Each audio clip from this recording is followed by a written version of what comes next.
بسم الله الرحمن الرحيم.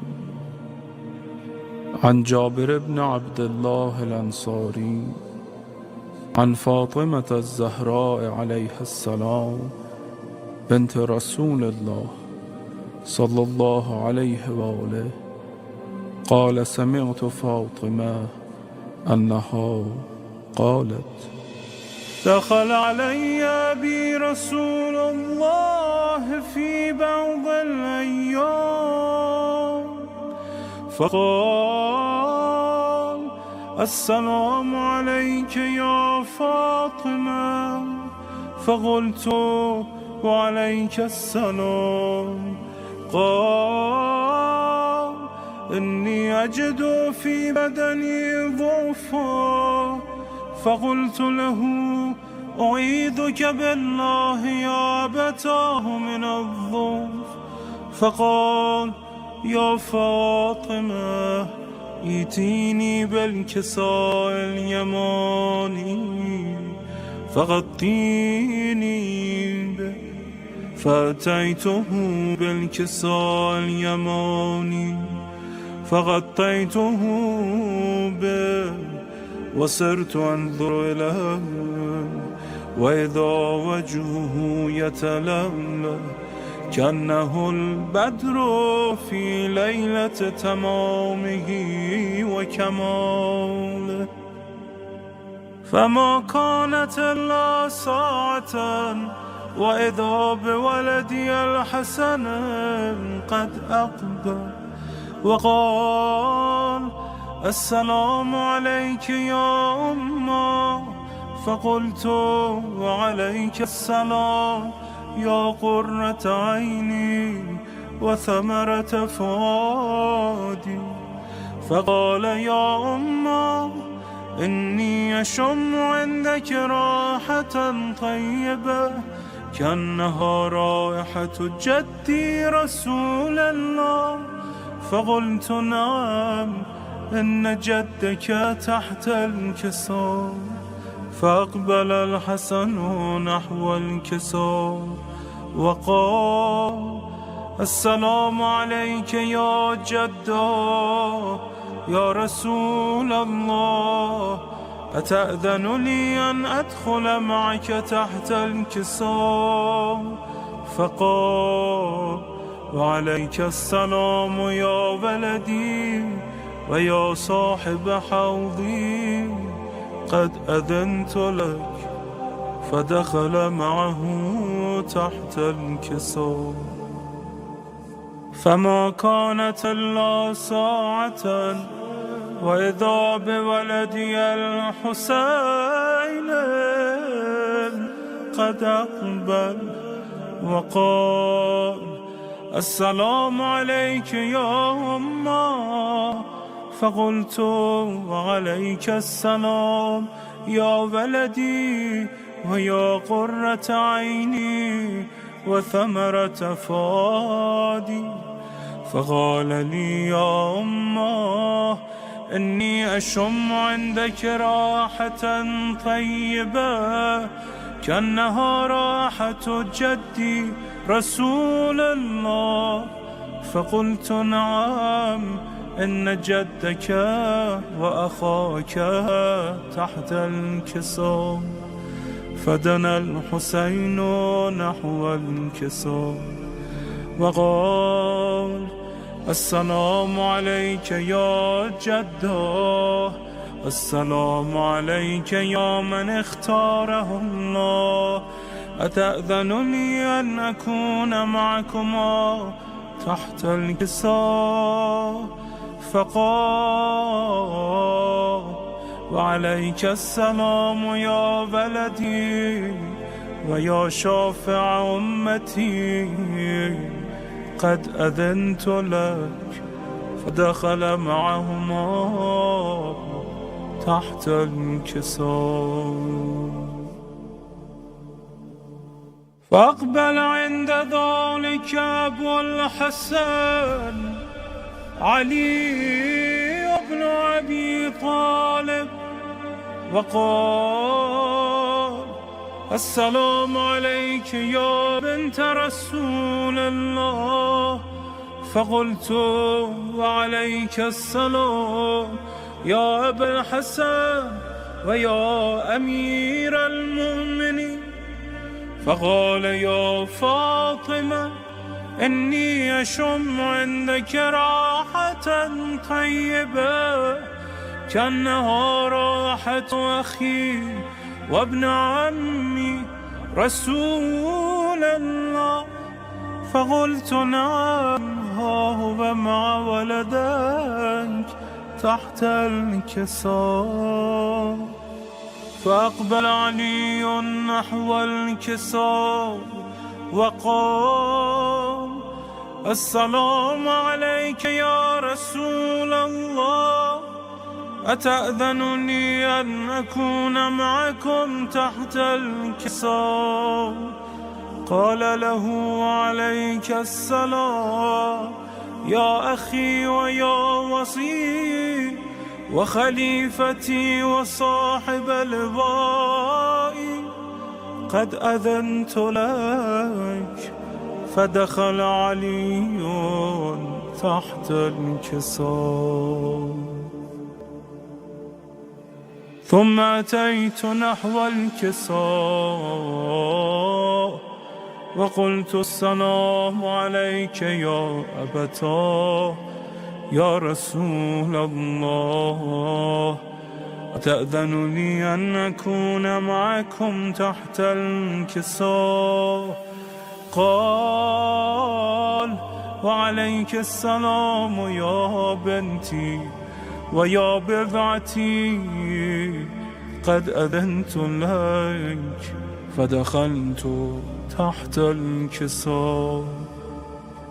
فلما اكتملنا جميعا تحت الكساء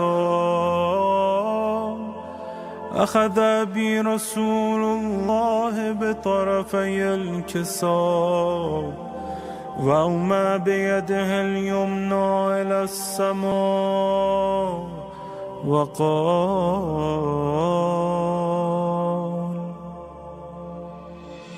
اللهم إن هؤلاء أهل بيتي وخاصتي وحامتي، لحمهم لحمي ودمهم دمي، يؤلمني ما يؤلمهم ويحزنني ما يحزنهم. أنا حرب لمن حاربهم وسلم لمن سالمهم، عدو لمن عاداهم ومحب لمن أحبهم. إنهم مني وأنا منهم، فاجعل صلواتك وبركاتك ورحمتك وغفرانك ورضوانك علي وعليهم، وأذهب عنهم الرجس وطهرهم تطهيرا.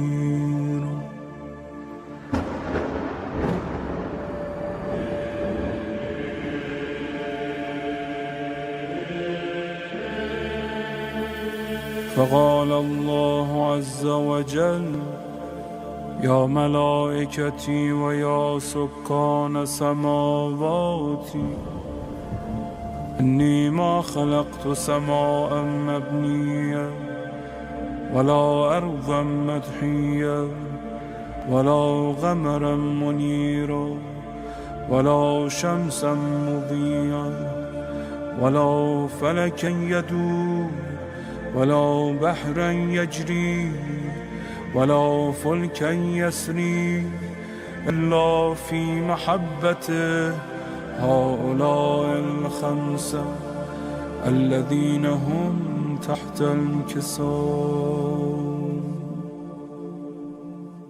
فقال الأمين جبرائيل يا رب ومن تحت الكساء؟ فقال عز وجل هم أهل بيت النبوة ومعدن الرسالة هم فاطمة وأبوها وبعلها وبنوها.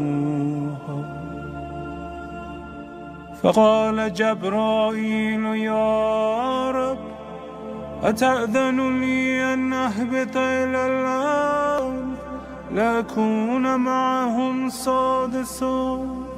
فقال الله نعم قد أذنت لك. فهبط الأمين جبرائيل وقال السلام عليك يا رسول الله. العلي الأعلى يقرئك السلام ويخصك بالتحية والإكرام ويقول لك وعزتي وجلالي إني ما خلقت سماء مبنية ولا أرضا مدحية ولا قمرا منيرا ولا شمسا مضيا ولا فلكا يدور ولا بحرا يجري ولا فلكا يسري إلا لأجلكم ومحبتكم، وقد أذن لي أن أدخل معكم، فهل تأذن لي يا رسول الله؟ فقال رسول الله وعليك السلام يا أمين وحي الله، إنه نعم قد أذنت لك. فدخل جبرائيل معنا تحت الكساء فقال لأبي إن الله قد أوحى إليكم يقول إنما يريد الله ليذهب عنكم الرجس أهل البيت ويطهركم تطهيرا.